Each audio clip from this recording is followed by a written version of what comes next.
نحمدہ ونصلی علی رسولہ الکریم اما بعد بسم اللہ الرحمن الرحیم اللہم صلی علی محمد وعلی آل محمد وبارک وسلم رب اشرح لی صدری ویسر لی امری واحلل عقدۃ من لسانی یفقہوا قولی واجعل لی وزیرا من اہلی آمین یا رب العالمین۔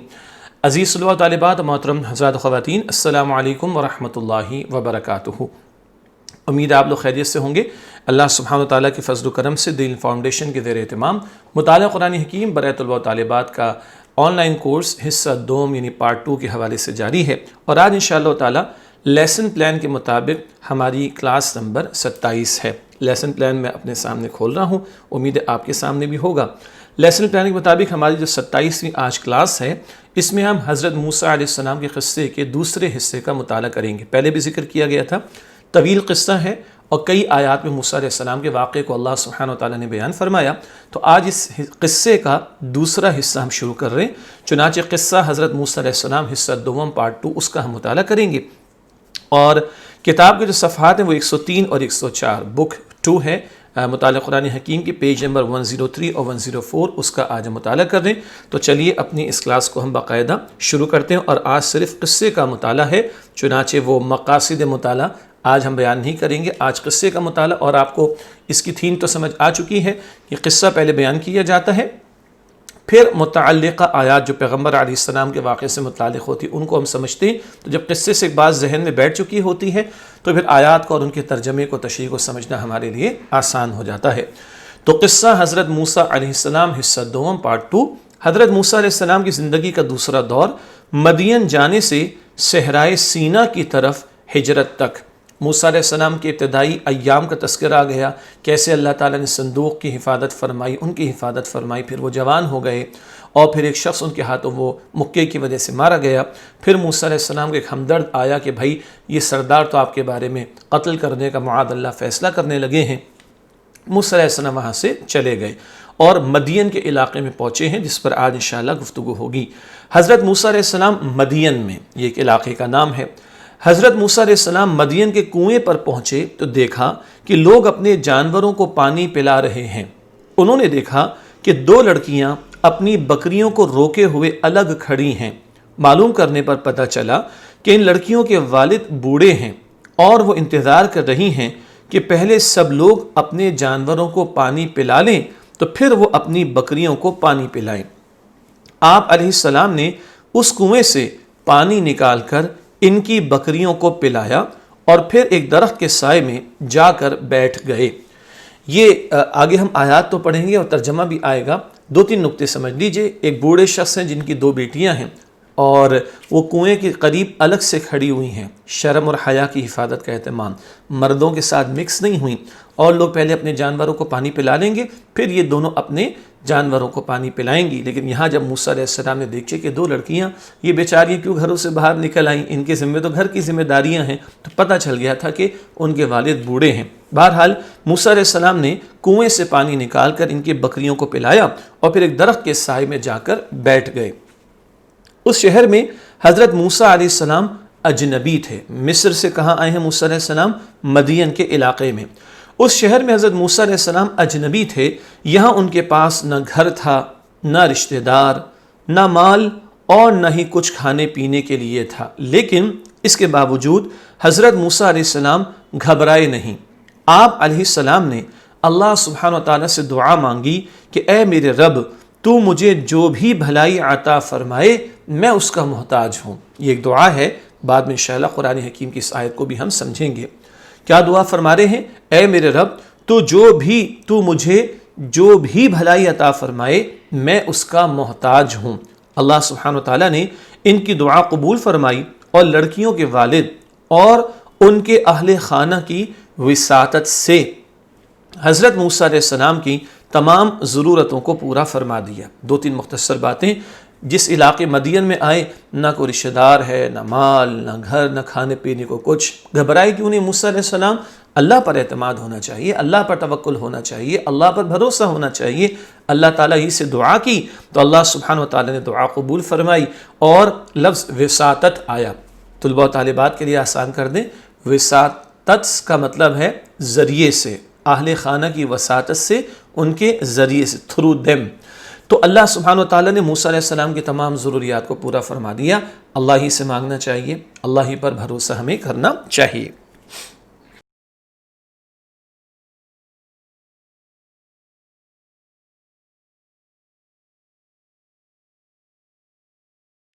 نمبر 2، مدین میں حضرت موسیٰ علیہ السلام پر اللہ سبحانہ و تعالیٰ کی عنایات. تھوڑی دیر بعد ان لڑکیوں میں سے ایک حضرت موسیٰ علیہ السلام کے پاس آئی اور کہا کہ ہمارے والد آپ کو بلا رہے ہیں تاکہ بکریوں کو پانی پلانے پر آپ کو اجرت دیں. حضرت موسیٰ علیہ السلام ان کے والد کے پاس پہنچے اور ان کو اپنا سارا حال سنایا. انہوں نے آپ علیہ السلام کو تسلی دی اور کہا کہ آپ ڈریں نہیں، آپ ظالموں سے نجات پا چکے ہیں. والد نے بلایا، بوڑھے آدمی تھے، تاکہ اجرت دیں. موسیٰ علیہ السلام نے پورا قصہ بتایا کہ کہاں مصر سے کیوں آ گئے وہ. تو والد نے ان کو تسلی دی اور کہا کہ آپ ظالموں سے نجات پا چکے ہیں. ان لڑکیوں میں سے ایک نے کہا کہ ابا جان، انہیں اجرت پر رکھ لیجئے کیونکہ یہ طاقتور اور امانت دار ہیں. بزرگ نے حضرت موسیٰ علیہ السلام سے کہا کہ اگر آپ 8 سال میرے ہاں کام کریں یا اپنی خوشی سے 10 سال پورے کریں تو میں اپنی دونوں لڑکیوں میں سے ایک کی شادی آپ سے کر دوں گا. حضرت موسیٰ علیہ السلام نے ان کی بات قبول فرما لی اور 10 سال تک ان کے پاس رہے. طاقتور کہا، امین کہا کہ ان لڑکیوں نے دیکھا ہوگا کس قدر جاں فشانی سے یعنی قوت لگا کر موسیٰ علیہ السلام نے پانی نکالا، تو ان کی طاقت کا بھی اظہار ہو گیا اور امانت دار تھے، نگاہوں کی حفاظت کی تھی موسیٰ علیہ السلام نے. بعد میں بھی پڑھیں گے جب تشریح ہم آپ کے سامنے ان آیات کے رکھیں گے. نکاح بھی ہو گیا موسیٰ علیہ السلام کا اور لڑکیوں کے والد نے کہا 8 سال پورے کر لیں، 10 سال کریں تو آپ کی مرضی اور آپ کی طرف سے اچھی بات ہوگی. موسیٰ علیہ السلام نے بات بھی قبول فرما لی، نکاح بھی ہو گیا، پھر ماشاءاللہ شادی بھی ہو گئی اور 10 سال تک ان کے پاس رہے. اب اس قصے میں اگلا نقطہ، تیسرا نقطہ، حضرت موسیٰ علیہ السلام کی مصر واپسی اور صحرا میں اللہ سبحانہ تعالیٰ سے بات کرنا. 10 سال مدین میں رہنے کے بعد حضرت موسیٰ علیہ السلام اپنے گھر والوں کو لے کر مصر کی طرف روانہ ہوئے. راستے میں رات کے وقت صحرا سے گزرتے ہوئے شدید سردی تھی. حضرت موسیٰ علیہ السلام کو کوہ طور کی طرف آگ دکھائی دی. کوہ کہتے ہیں پہاڑ کو، کوہ صفا، صفا کا پہاڑ، کوہ مروہ، مروہ کی پہاڑیاں، یہ پہاڑ، یہاں کوہ طور. حضرت موسیٰ علیہ السلام کو کوہ طور کی طرف آگ دکھائی دی. آپ علیہ السلام نے اپنے گھر والوں سے فرمایا کہ تم یہیں ٹھہرو، میں نے آگ دیکھی ہے، میں جا کر وہاں سے ہاتھ سیکنے کے لیے کچھ انگارے لاتا ہوں یا راستے کی کوئی خبر معلوم کرتا ہوں. 10 سال مکمل ہو گئے، مدین سے اب واپس مصر کی طرف آ رہے ہیں تو راستے میں شدید سردی تھی اور کوہ طور کی طرف آگ نظر آئی. تو شدید سردی ہے تو ہاتھ سیکتے ہیں نا، ہاتھ تاپتے ہیں، سیکتے ہیں، لکڑی جلا کر لوگ کوئلے جلا کر ہاتھ سیکتے ہیں نا. تو موسیٰ علیہ السلام نے گھر والوں سے کہا اپنی زوجہ سے یہیں ٹھہرو، میں جا کر وہاں سے ہاتھ سیکنے کے لیے کچھ انگارے لاتا ہوں یا راستے کی کوئی خبر معلوم کر لوں. آگ ہے تو کوئی نہ کوئی ہوگا تو راستے کی خبر بھی ہو جائے گی. جب حضرت موسیٰ علیہ السلام وہاں پہنچے تو اللہ سبحانہ وتعالیٰ نے آپ علیہ السلام کو ایک بہت بڑی سعادت عطا فرمائی. یعنی اللہ سبحانہ وتعالیٰ نے آپ علیہ السلام سے کلام فرمایا. اللہ اکبر. اسی لیے حضرت موسیٰ علیہ السلام کو کلیم اللہ یعنی اللہ سبحانہ وتعالیٰ سے بات کرنے والا بھی کہا جاتا ہے. اللہ سبحانہ وتعالیٰ نے فرمایا کہ بے شک میں ہی تمہارا رب ہوں، بس تم اپنے جوتے اتار دو، بے شک تم ایک مقدس وادی طوا میں ہو. اللہ تعالیٰ نے کلام فرمایا، موسیٰ علیہ السلام اسی لیے کلیم اللہ قرار پائے اور اللہ تعالیٰ نے کلام فرماتے ہوئے جوتے اتارنے کو کہا. یہ ادب کا بھی ایک تقاضا، جیسے مسجد میں داخل ہوتے ہیں تو جوتے اور جوتیاں اتار دیتے ہیں. اور وادی ویلی کو کہتے ہیں مقدس وادی، مقدس طوا میں. یہ خطاب اللہ کا حضرت موسیٰ علیہ السلام سے ہوا. چوتھی بات، اس قصے کو ہم پوائنٹ وائز سمجھ رہے ہیں. موسیٰ علیہ السلام کا قصہ جاری ہے اور حصہ دوم پارٹ 2 ہے، اس کا چوتھا نقطہ حضرت موسیٰ علیہ السلام کی معجزات. اللہ سبحانہ وتعالیٰ نے حضرت موسیٰ علیہ السلام سے پوچھا کہ تمہارے دائیں ہاتھ میں کیا ہے؟ حضرت موسیٰ علیہ السلام نے عرض کیا یہ میرا عصا ہے جس پر میں ٹیک لگاتا ہوں، اپنی بکریوں کے لیے پتے جھاڑتا ہوں اور اس میں میرے لیے اور بھی فائدے ہیں. اللہ سبحانہ و تعالیٰ نے فرمایا کہ اسے نیچے ڈال دو. اب کچھ بہت بڑا ہونے والا ہے تو اللہ تعالیٰ اس کے لیے فرما رہا ہے کہ تمہارے ہاتھ میں کیا ہے؟ فرما دیا موسیٰ علیہ السلام نے، عرض کر دی یہ عصا ہے، میں ٹیک لگاتا ہوں، بکریوں کے لیے پتے جھاڑتا ہوں، اور بھی بہت سے فائدے ہیں. اللہ یعنی طویل گفتگو کرنا چاہ رہے موسیٰ علیہ السلام، تو اتنے سارے جملے انہوں نے ارشاد فرمائے. اب ایک کیونکہ بڑا معجزہ اللہ عطا فرمانے والا ہے تو فرمایا اللہ نے کہ اسے نیچے ڈال دو، یعنی عصا، عصا لاٹھی کو کہتے ہیں. جیسے ہی آپ علیہ السلام نے عصا زمین پر ڈالا، وہ سانپ بن کر دوڑنے لگا، اور قریب تھا کہ حضرت موسیٰ علیہ السلام رخ پھیر کر دوڑ پڑتے کہ اللہ سبحانہ و تعالیٰ نے حکم دیا کہ اسے پکڑ لو، وہ اپنی اصلی حالت میں آ جائے گا. پھر اللہ سبحانہ و تعالیٰ نے فرمایا کہ اپنے ہاتھ کو گریبان میں ڈالو تو وہ نہایت سفید چمکتا ہوا نکلے گا. اس طرح اللہ سبحانہ و تعالیٰ نے حضرت موسیٰ علیہ السلام کو یہ 2 معجزات عطا فرمائے. سبحان اللہ. وہ عصا جو تھا وہ سانپ بن کر دوڑنے لگا. اللہ اکبر.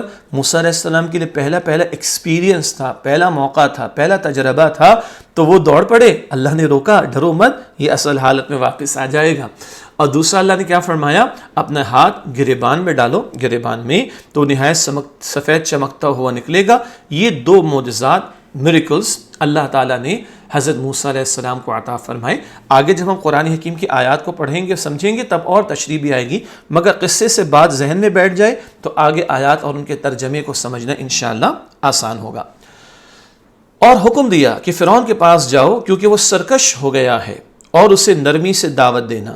حضرت موسیٰ علیہ السلام نے اللہ سبحانہ و تعالیٰ سے اپنے لیے دعائیں مانگی اور اپنے بڑے بھائی حضرت ہارون علیہ السلام کے لیے دعا مانگی کہ ان کو بھی میری مدد کے لیے نبوت عطا فرما.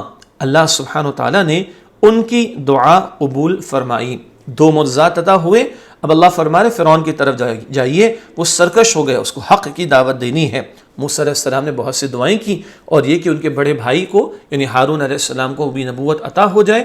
اللہ تعالیٰ نے یہ دعا قبول فرمائی، اور یہ دونوں بھائی اللہ کے انبیاء ہیں، ہارون علیہ السلام اور موسیٰ علیہ السلام.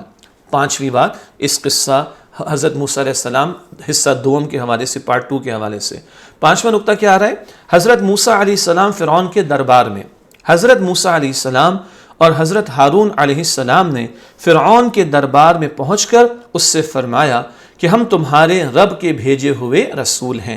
بنی اسرائیل پر ظلم و ستم بند کرو اور انہیں آزاد کر کے ہمارے ساتھ بھیج دو. آپ علیہ السلام نے اسے یعنی فرعون کو اللہ سبحانہ و تعالیٰ کے عطا کردہ معجزات دکھائے.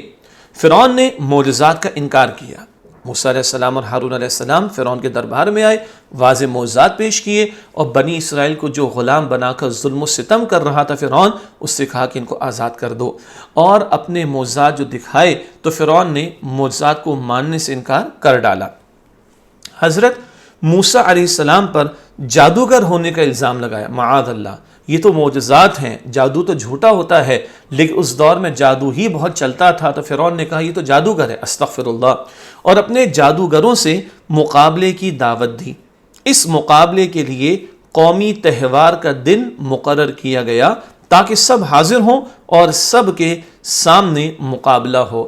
یعنی چھٹی کا دن ہوگا نا، جیسے ہمارے عید کا دن ہوتا ہے، ان کا کوئی قومی تہوار تھا، تو چھٹی کا دن ہوگا، سب کے لیے آنا آسان ہوگا. اور اللہ تعالیٰ نے چاہا کہ ایک مقابلہ ہو جائے. یہ فرعون سارے اپنے جادوگروں کو بلائے اور موسیٰ علیہ السلام اللہ کے عطا کردہ معجزات پیش کریں تاکہ لوگوں کے سامنے حق واضح ہو.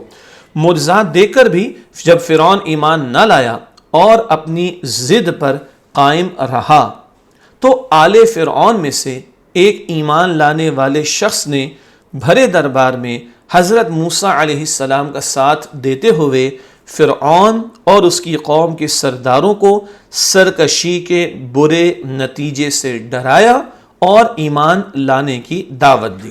یعنی فرعون تو ضد پر اڑ گیا اور جان کے درپے ہونے لگا، یعنی جان کا نقصان کرنے کا ارادہ کرنے لگا ہے تو آل فرعون یعنی فرعون کی پیروی کرنے والے، ان کو آل فرعون کہتے ہیں، اس کے درباریوں میں سے ایک شخص کھڑا ہو گیا اور اس نے بھرے دربار میں موسیٰ علیہ السلام کی حمایت میں ایک بڑی لمبی اور طویل تقریر کی اور فرعون کو اور اس کے سرداروں کو اور قوم کو سرکشی کے برے انجام سے ڈرایا اور ان لوگوں کو موسیٰ علیہ السلام پر ایمان لانے کی دعوت دی۔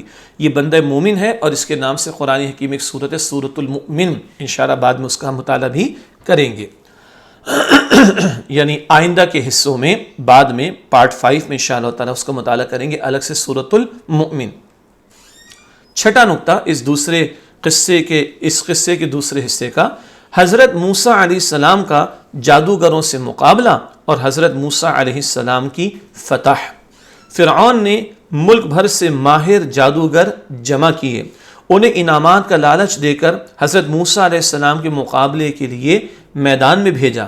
سارے ملک سے جادوگر اس نے جمع کیے، معجزات تو دیکھ چکا تھا، اب اس کو سمجھ نہیں آ رہی تو کیا کرے، تو کہا چلو سارے جادوگروں کو جمع کرو اور ان کا مقابلہ کیا جائے۔ مقابلے میں میدان میں بھیج دیا۔ جب آمنا سامنا ہوا تو جادوگروں نے کہا کہ اے موسیٰ، پہلے آپ شروع کریں گے یا ہم اپنا جادو پیش کریں؟ آپ کچھ پیش کرنا چاہیں گے؟ جو ہمارے پاس جادو ہم وہ پیش کریں۔ حضرت موسیٰ علیہ السلام نے فرمایا کہ پہلے تم اپنا جادو پیش کرو۔ جادوگروں نے اپنی رسیاں اور لاٹھیاں زمین پر ڈالیں تو لوگوں کو دوڑتی ہوئی نظر آئیں جیسے سانپ ہوں۔ یہ نظر بندی کہتے ہیں اس کو، اصل میں وہ سانپ نہیں ہے، نظر میں ایسا لگتا ہے کہ سامنے سانپ دوڑ رہا ہے۔ تو جادوگروں نے پہلے پیش کیا اور یہ جادو، اس سے لوگوں کو محسوس ہوا کہ یہ رسیاں اور لاٹھیاں نہیں بلکہ دوڑتے ہوئے سانپ ہیں۔ اللہ سبحانہ و تعالیٰ نے حضرت موسیٰ علیہ السلام کو اپنا عصا زمین پر ڈالنے کا حکم فرمایا تو عصا ایک بہت بڑا اژدہا بن گیا جس نے جادوگروں کی بنائی ہوئی تمام جھوٹی چیزوں کو نگل لیا۔ اژدہا پڑھتے ہیں اس کو، یہ 3 نقطے ہیں نا، جا پڑھتے ہیں، ٹھیک، اور نگل لیا یعنی وہ کھا گیا۔ اچھا، آپ کے ذہن میں ایک بات آ رہی ہوگی، پہلے تو سانپ کہا، اب اژدہا کہہ دیا۔ یہ بات ہم آگے تشریح میں بیان کریں گے انشاءاللہ، ابھی مختصراً۔ وہ تو معجزہ تھا نا، وہ عصا جب ایک شکل اختیار کرتا تو لگتا اژدہا ہے، وہ جسامت میں سائز میں بڑا ہوتا ہے، لیکن اپنی سپیڈ میں وہ سانپ کی طرح تھا، ورنہ بڑا اژدہا وہ تیز تو نہیں دوڑ سکتا، ٹھیک ہے، لیکن سائز میں اژدہے کی طرح اور اپنی رفتار اور سپیڈ میں سانپ کی طرح۔ تو کبھی قرآن اس کو سانپ کہتا ہے، کبھی قرآن اس کو اژدہا کہتا ہے۔ یہاں کیا ہوا، اس اژدہے نے جادوگروں کی بنائی ہوئی تمام جھوٹی چیزوں کو نگل لیا۔ جادوگر یہ معجزہ دیکھ کر بے اختیار سجدے میں گر پڑے اور مسلمان ہو گئے۔ جن پر تقیہ کیا تھا، یعنی جن پر فرعون نے بھروسہ کیا تھا، وہی موسیٰ کے ہو گئے علیہ السلام، سبحان اللہ، اور موسیٰ علیہ السلام پر ایمان لے آئے، سجدے میں گر پڑے اور مسلمان ہو گئے۔ لوگ یہ سب کچھ دیکھ کر حیران رہ گئے۔ فرعون ناکام ہو گیا اور موسیٰ علیہ السلام کو اللہ تعالیٰ نے کامیابی عطا فرمائی۔ فرعون شدید غصے ہوا اور جادوگروں سے بولا کہ کیا تم میری اجازت کے بغیر ایمان لے آئے؟ اس نے الزام لگایا کہ حضرت موسیٰ علیہ السلام ان جادوگروں کے بڑے ہیں جنہوں نے ان سب کو جادو سکھایا ہے، معاذ اللہ، اور ان سب نے مل کر یہ چال چلی ہے۔ بڑا کلیور مائنڈڈ تھا نا، بڑا ہوشیار تھا فرعون۔ جب یہ سب کچھ دیکھا تو الزام لگانے لگا، اچھا یہ موسیٰ ان سب کا بڑا ہے اور ان سب نے مل کر چال چلی ہے کہ میری سلطنت ختم ہو جائے، معاذ اللہ، اس نے یہ الزام لگایا فرعون نے۔ فرعون کی اہل ایمان کو دھمکی اور اہل ایمان کی ثابت قدمی۔ اور اب اہل ایمان کون ہے؟ وہ جادوگر جو اب ایمان لے آئے ہیں۔ اس نے جادوگروں کو دھمکی دی کہ میں تمہارے ہاتھ اور پاؤں مخالف سمتوں سے کاٹ دوں گا، اپوزٹ ڈائریکشن، اگر سیدھا ہاتھ ہے تو الٹا پاؤں، اپوزٹ ڈائریکشن۔ اس نے جادوگروں کو دھمکی دی کہ میں تمہارے ہاتھ اور پاؤں مخالف سمتوں سے کاٹ دوں گا اور تم سب کو سولی پر لٹکا دوں گا۔ کروسیفائی کرنا انگلش میں کہتے ہیں، وہ سولی پر لٹکا کر جو ہے وہ ہلاک کر ڈالنا، موت دے دینا۔ مگر وہ سب ایمان پر جمے رہے۔ جادوگروں کو یہ دھمکیاں تو دے رہے، سولی لٹکا دوں گا، مگر وہ سب ایمان پر جمے رہے۔ انہوں نے فرعون کو جواب دیا کہ تو جو چاہے کر لے، ہم اللہ سبحانہ و تعالی پر ایمان سے ہٹنے والے نہیں ہیں۔ کیا دولت ہے ایمان کی دولت! ابھی تک فرعون کی طرف تھے، پیسہ بھی ملنا تھا، حق دیکھ لیا تو سجدے میں چلے گئے، اور اب فرعون دھمکیاں دے رہا ہے اور یہ کہہ رہے ہیں کہ تو جو چاہے کر لے فرعون، ہم تو اللہ سبحانہ وتعالیٰ پر ایمان سے ہٹنے والے نہیں ہیں۔ جی اس کے بعد اس قصے کے تعلق سے آخری بات ہے اور ترتیب میں 8واں نقطہ ہے، آل فرعون پر اللہ سبحانہ وتعالیٰ کے 7 عذاب، 7 مختلف قسم کے عذاب جو آئے ان کا تذکرہ یہاں پر ہو رہا ہے۔ فرعون اور آل فرعون حضرت موسیٰ علیہ السلام اور حضرت ہارون علیہ السلام پر ایمان نہیں لائے، ان کے مسلسل انکار اور کفر پر ڈٹے رہنے کی وجہ سے ان پر کئی عذاب بھیجے گئے، طرح طرح کے عذاب آئے۔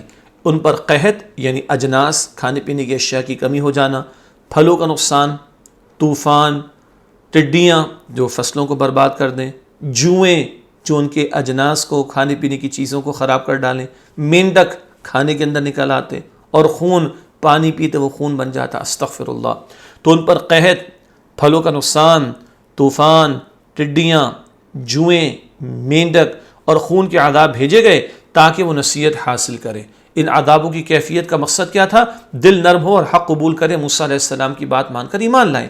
مگر وہ لوگ عذاب آنے پر ایمان لانے کا وعدہ کرتے اور عذاب ختم ہونے پر اپنے وعدے سے پھر جاتے، اس طرح وہ مسلسل وعدہ خلافی کرتے رہے۔ ایک عذاب آتا، کہتے موسیٰ دعا کر دیجئے ہم پر سے عذاب ٹل جائے گا، ایمان لے آئیں گے، پھر سرکشی کرتے، پھر نافرمانی کرتے، اس طرح وہ مسلسل وعدہ خلافی کرتے رہے۔ یہ آج الحمدللہ ہم نے حضرت موسیٰ علیہ السلام کے قصے کے دوسرے حصے کا مطالعہ کر لیا، اور آپ کو پتہ ہے کہ آئندہ لیسن سے پھر ہم اس قصے سے متعلق جو آیات ہیں ان کا ترجمہ تشریح آپ کے سامنے رکھیں گے۔ اب تو آپ سے ماشاءاللہ ترتیب معلوم ہو چکی ہے، تو آج کی نشست تھوڑی سی مختصر ہو گئی، اسی پر اکتفا کرتے اگلے لیسن میں انشاءاللہ چند آیات اور ان کا ترجمہ اسی قصے کے حوالے سے آپ کے سامنے رکھیں گے۔ اللہ تعالیٰ مجھے، آپ کو، ہم سب کو، تمام مسلمانوں کو قرآن حکیم کی باقاعدہ تلاوت اور اسے سمجھنے اور اس کے احکام پر عمل اور ان کے پھیلانے اور ان کے نفاذ کی محنت کی توفیق عطا فرمائے، آمین یا رب العالمین۔ وآخر دعوانا ان الحمد للہ رب العالمین، والسلام علیکم ورحمۃ اللہ وبرکاتہ۔